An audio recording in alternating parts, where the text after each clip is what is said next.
Assalamualaikum dan selamat pagi. Apa kabarnya semua anak-anak? Semoga anak-anak tetap dalam keadaan sehat walafiat dan tetap semangat. Payat semangat nggak? Semangat.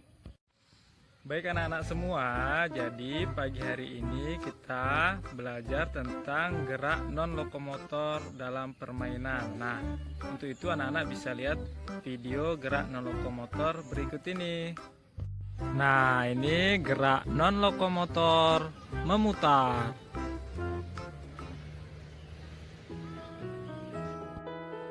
Selanjutnya, gerak non-lokomotor menggeleng.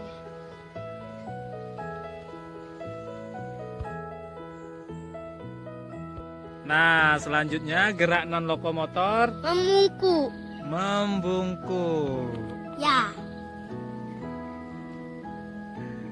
Dan yang terakhir adalah gerak non-lokomotor Mengayun. nah, mengayun. Nah, demikian pembelajaran pada pagi hari ini. Semoga anak-anak bisa mempraktekannya di rumah. Tetap semangat dan jaga kesehatan.